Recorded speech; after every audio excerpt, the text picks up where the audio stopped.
Hi friends, I'm Nicole and this is Crimes with Cole.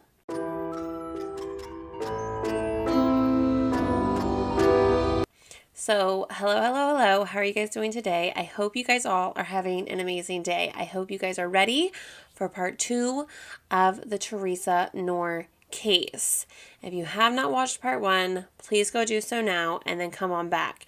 And before we get into this case, I also want to let you know that there is child abuse still in this case that triggers some of you. If some of you cannot handle it, I understand. Please feel free to click out now and come back for the next video. For the rest of you that are ready for part 2 of the Theresa Knorr case, let's just get into it. So when Susan had turned 18, she had asked her mother if she could leave. She was 18, she was an adult, and she wanted to leave and never bother her mother again.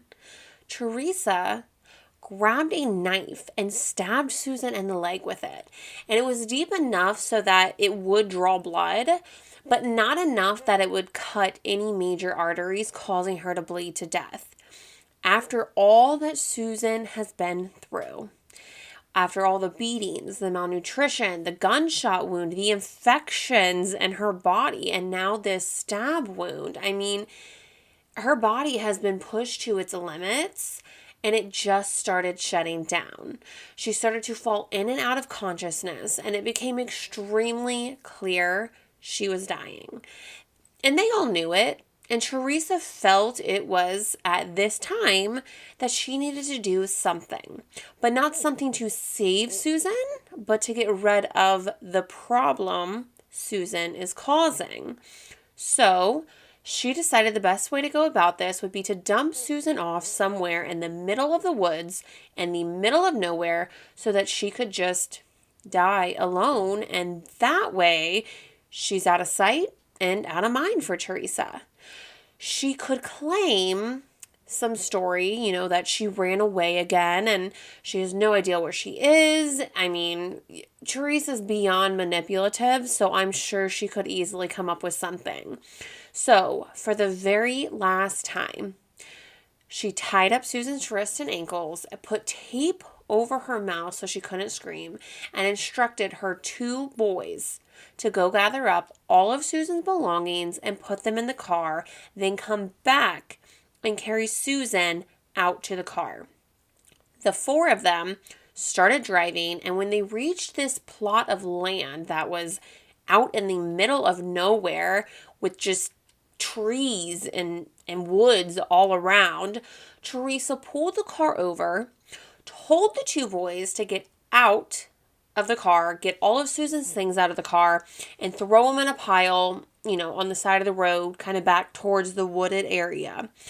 After that, she said to get Susan out of the car. Mind you, she's going in and out of consciousness.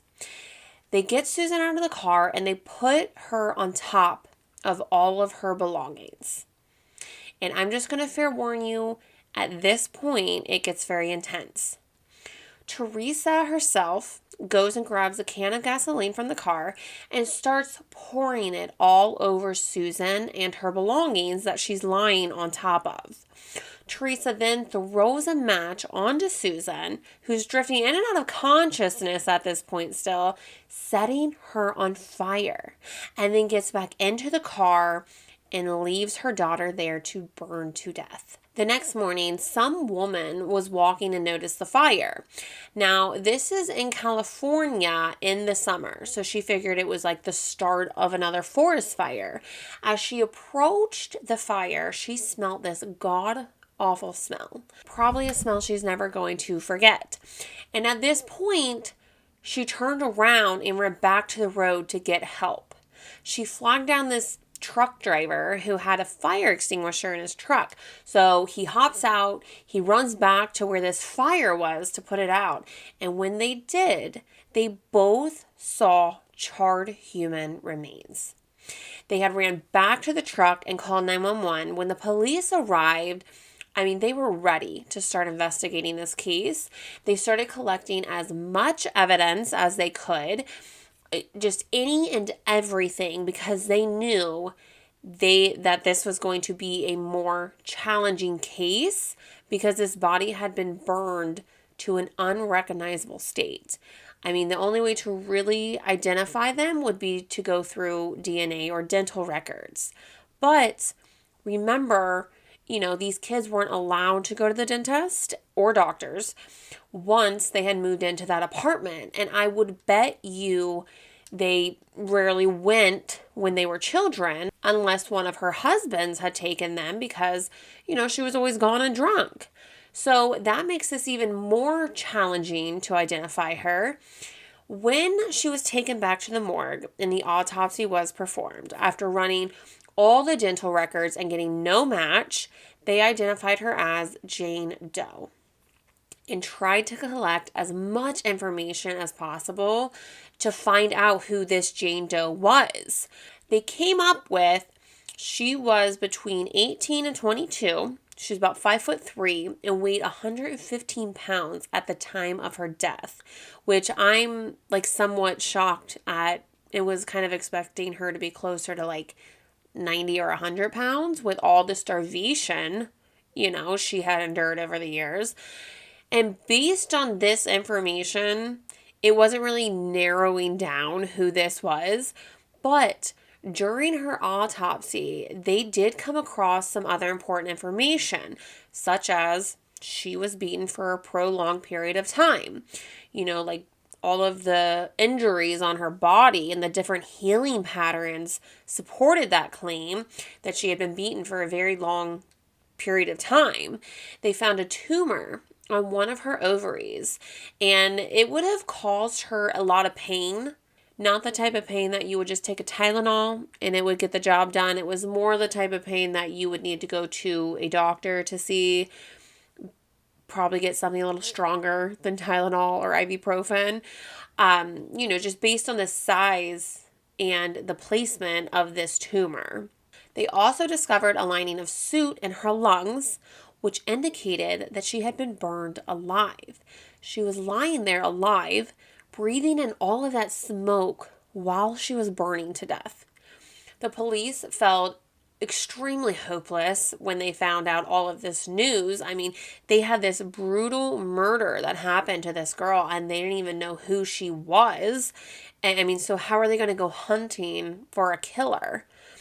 They thought if maybe they spoke about it publicly and, just kind of gave a base description that someone would report something and they could get some sort of lead that way. But no one was giving out any information because there was no information to give out. So the police just stayed hopeful. But during this time, the morgue started filling up. They needed to get rid of Susan's body. It couldn't just sit there. They needed the space. And it isn't really designed for bodies to just sit there for long periods of time. So the police had certain body parts of Susan's cut off so that if something were to pop up, they could go back and use them. Like they had cut off her fingertips. So they had her fingerprints and then they had her upper and lower jaw removed just in case they had missed something and they were able to retrace dental records. And I would assume the rest of the body was cremated. I'm not really sure what they do in that situation when a body isn't claimed. But Theresa, needless to say, had gotten away with murder again. Now, with Susan gone, Sheila, the next oldest of the girls, was the next victim for Theresa to really zone in on and get more severe beatings, more frequent beatings. But then Theresa got this idea. The family was now in a tighter financial bind than they had ever been in before. For years, Theresa had been using all of their money for liquor, but now she's drinking more, which means she needs more money for liquor, and that would mean less money for food. So Theresa got the idea that she would force Sheila into prostitution for money. Naturally, anybody would not be okay with this, and Sheila begged her mom to let her go and get a job. She could get 2 jobs, bring in all the money she needs. It doesn't need to be getting money like that. But Theresa said no, that she wanted it done this way. And this was the way it was going to be. And as sad as it is to say, I think the kids at this point knew that there was no other way than her way. Because if they rebelled, she'd just kill them like she did Susan. When Sheila first started her new job, she was she hated it. Wouldn't you? Of course you would. Anybody would. But after a few times, she realized that this may just be her way out of this horrible situation. Both paths are awful, but one could be less awful, or so she thought. So Sheila would leave the house to go find her clients, and they would pick her up, and after she received payment from them, it was expected that Sheila bring back all the money to Theresa, and she did, or so Theresa thought. She would give a majority of her money to her mom and then pocket some of it. And I guess in, that line of work, it kind of works out nicely because you're not given a set hourly rate. And so she had this little pile of money just growing away, just hoping and waiting for the day that she had enough money to get out and survive on her own. And shockingly, this was the happiest that Sheila had been in a very long time.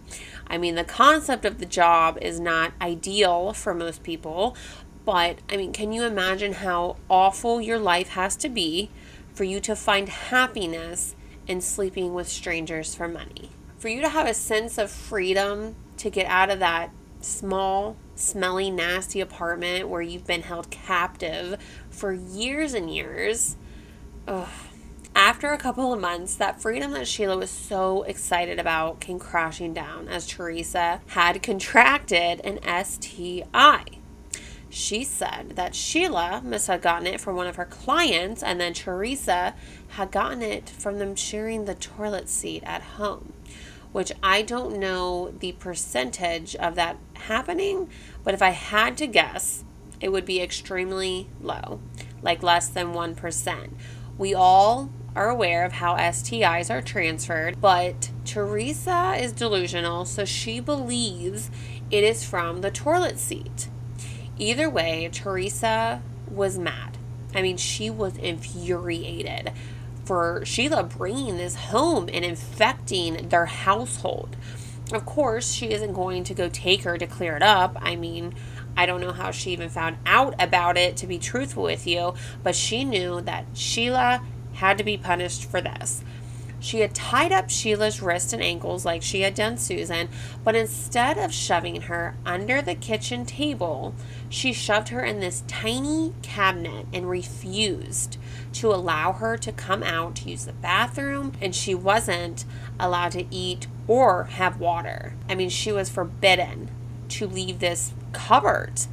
And since there was a door on it compared to, the kitchen table where Susan was, whenever the kids would sneak some food to Sheila, Theresa caught them because of that damn door. She could hear it opening and shutting. So to prevent this, Theresa told the kids that whoever gives Sheila any food, any water, any help will receive the same punishment. This scared the kids, and they all quit real quick because they knew what the end result of this was going to be. And they also knew that their mother was evil enough to allow them all to just sit in there and starve to death. For months, Sheila sat tied up in the cupboard, and one day Terry, the youngest, had caved and snuck a beer out of the fridge and gave it to Sheila. And while she was helping Sheila drink this beer, she told her that she believes if she just admits this STI situation was her fault, that she was the cause of all of this, that she thinks Theresa would let her come out of the cupboard because that's all Theresa cared about, was to be right. She didn't care if she was dead wrong. That's why she fought so much with all of her ex-husbands, because she had to be right and couldn't admit her wrongdoings ever. But Sheila wasn't willing to do that because she truly believed she wasn't the one who brought this STI into the house, which I'm sure Theresa somehow contracted it, because contracting it through a toilet seat, like I said, it's just such a small percentage. I think you'd be better off winning the lottery. That's how small of a percentage it is. And besides, that's all Theresa wanted, was to be right, was for Sheila to admit that she was this horrible, nasty girl doing nasty things and getting nasty diseases. And whether it was true or not, whether it was right or wrong thing to do, I don't know, but it was worth a shot to get out of this tiny cupboard where you have no room to move, you're tied up, there's no food, no water, you have urinated all over yourself multiple times. But Sheila wasn't willing to do that. She wasn't willing to swallow her own pride so that she could gain some freedom back. Now, after all of this, after all the beatings, the neglect, forced prostitution, watching her sister be shot and eventually dying, she just wasn't willing to do it. So she sat in the cupboard, and it wasn't opened back up for days. And Theresa did occasionally throw a piece of food in there, but it was like a scrap you would throw your dog from the supper table. And it was only once every few days. Poor Sheila would scream and cry and beg her to just let her out. And on June 21st, 1985, the screams and cries started to slowly come to a stop. The family had heard a loud thud sound come from the cupboard, and then nothing else. And they all knew. They all knew what that meant. Sheila's body had finally given out on her. She had passed away and had nothing left to give. But Theresa's rules still applied. No one was allowed to go in that cupboard. And Theresa didn't want to, but they all knew. They all knew Sheila was dead. Lying in the cupboard for the next 3 days. She just laid dead in the cupboard untouched. The only reason the cupboard even was opened in the end was because Sheila's body was decomposing at a very fast rate, and the smell was so bad at this time. I mean, it's summer in California, so it's hot, and I doubt they were concerned with having air conditioning. So the smell was extremely overwhelming, and Theresa thought the neighbors may start to smell it, so she had to do something to keep them from prying into her business, because it wasn't theirs. Like before, she couldn't be bothered with dealing with Sheila's death, so she ordered her 2 sons to make this coffin out of cardboard boxes and whatnot, which is odd because you set your first daughter on fire and now you want to put this one in like a half-assed coffin. So the boys did, and they put Sheila's curled up body from the cupboard into this homemade coffin, put her in the car, and they were off to find a spot, except this time they drove out much farther than they had with Susan's body. Mainly because she didn't want the 2 bodies to be too close, leading the investigators and police to connect the 2. And it worked. They saw no connection between the 2. Sheila's body was left on the side of a hiking trail and was found a couple hours after she had been dumped. A nosy hiker saw these boxes and wanted to know what they were, so he took a peep and discovered Sheila's lifeless body there. And instantly, Sheila was ruled a Jane Doe because there were no medical or dental records to identify her, and they could also tell that she had been abused for a prolonged period of time. There was tape left on her wrists and ankles. She was so thin and just ill looking. Theresa had once again gotten away with murder, but she now had become so paranoid about getting caught. I mean, she was erratic now.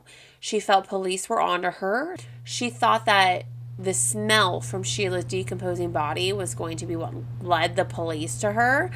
But in reality, the police didn't even know who these 2 bodies were. But Theresa cleaned the entire apartment with every cleaning product you could imagine but she was still paranoid about the smell. She couldn't get rid of the smell in the cupboard, so she decided she and the kids needed to move. They needed to just pack up and go somewhere, and that same night, after they dumped Sheila's body, they came back, they scrubbed the apartment, they then packed up their belongings and left. They went to another part of California, and Theresa decided to send Terry, the youngest, back to the apartment and set it on fire. She told her, pour gasoline everywhere inside, everywhere outside, and just set it on fire, destroying anything that could link them to the murders. So Terry did. But she did it at a time that people were like going about their day. So it was called in by the neighbors within an hour, and firefighters showed up to put it out. But there was not a lot of damage done. The cupboard certainly wasn't touched by the fire. And once everything was said and done, there was no investigation there. I mean, there was no reason to look into the apartment. It just looked like it was someone had caught the apartment on fire, but there was no other reasons to further investigate. It certainly didn't look like there had been a murder scene, so why would they thoroughly investigate this apartment? For years, Theresa went on with her life. She just lived a normal life, acting like a normal human being, like you and I, just like nothing ever happened. Which is crazy to think you can just go from this evil person to this, what we would classify as a normal human being. Over the next few years, the kids grew up and, they kind of went their own ways. William had met a girl, got married, moved out, probably never looked back. Terry, the youngest, she actually stole Sheila's old ID that Theresa still had for whatever reason and ran away with it while she was still a teenager. But Sheila's ID said that she was an adult, so she pretended to be Sheila so that she could get jobs adults can get that teenagers can't, and made a life for herself. Theresa never cared that she ran away. She never reported her missing. Theresa and her one son, Robert, had moved to Nevada in 1991. Robert had a job, but Theresa did not. So they were living off Robert's one paycheck, which barely covered anything.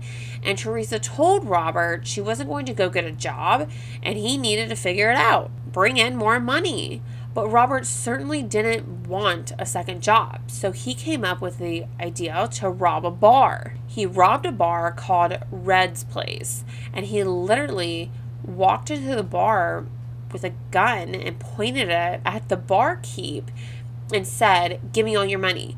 And the barkeep just kind of looked at him and chuckled and said, "No." Like, I don't know. How much of an idiot do you have to be to do that? The barkeep probably deals with idiots like him weekly, I'm sure, acting like, big tough guys, and here you are, and I don't know. It's just embarrassing. It sounds like it would be an embarrassing situation to be in. So the barkeep actually tried to trap Robert, and somehow so that he could call the police and the police could come arrest him. And he managed to trap him in, but Robert tried to escape. And when he did, he fired the gun and ended up shooting the barkeep, killing him.